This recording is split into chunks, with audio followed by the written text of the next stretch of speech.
This is the first in a series of great Brexit debate videos that I'll be producing throughout the EU referendum campaign, and it's all about democracy. So what is democracy? Well, the word democracy is derived from two ancient Greek words, demos, meaning the people, and kratos, meaning power or rule, power to the people. So a democracy is a state which is governed by the people, for the people. Democracy goes back to the origins of humanity. There's evidence that early primitive tribes practiced democracy to make decisions, and today we all use democratic decision-making in our daily lives. Say, for example, a group of friends get together and decide which movie to watch or what kind of food to eat. A small discussion where each has the chance to express their view occurs, and then a decision is made. Democracy is often described as majority rule, but that might suggest that only the interests of the majority are served. In practice, of course, people don't simply cast their vote or define their choice by what is in their personal interest. Instead, people balance their choices based on what they feel is in the interests of the common good. The impacts of a decision on a minority will often sway a decision away from the personal interests of the majority. If someone in a group of friends is allergic to a particular food, then the chances are that the majority will decide on an alternative, or instead make special arrangements for that person. Democracy is essentially a way of making decisions that's fair, but it's also a way of gathering knowledge and experience, or wisdom. But democracy relies upon debate to be effective. Unless the demos, the people, share their views, ideas and experiences on the subject requiring a decision, how can the demos make reasoned, thoughtful choices about how to exercise the kratos, the power, of their vote? We live in a representative democracy. Every few years we elect politicians from different political parties to be our representatives. And that does make sense to an extent. We lead busy lives. We can't be involved in every detail.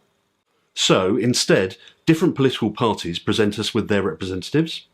They produce a manifesto, a list of things they say they're going to do, and then we choose which party to elect to govern, and they get on with it, or so we hope.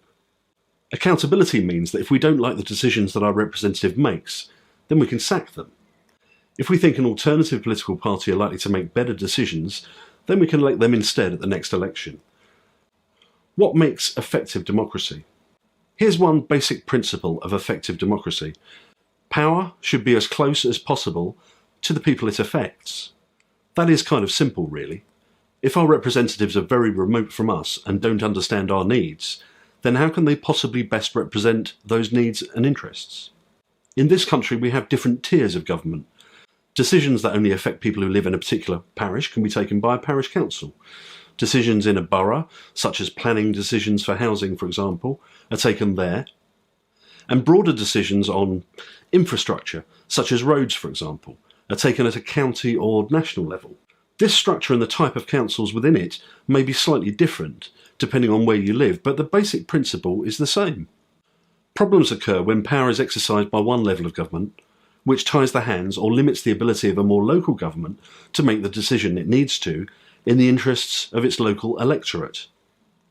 And this is one of the many charges levelled at the European Union, that an imbalance of power interferes with our ability to make our own laws and govern our own nation for the benefit of our own people.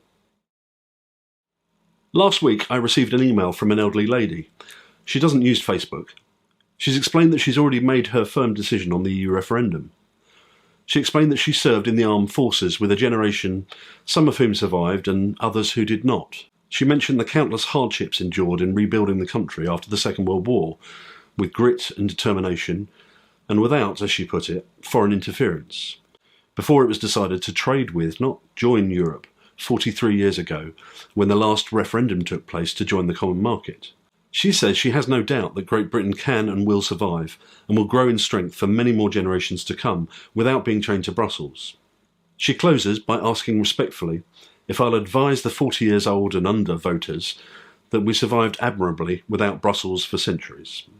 I've now done that, and I hope respectfully say that whilst communicating your conclusions to some of those people, I also hope that they will convey their views, thoughts and ideas for how they want their country to work in the future.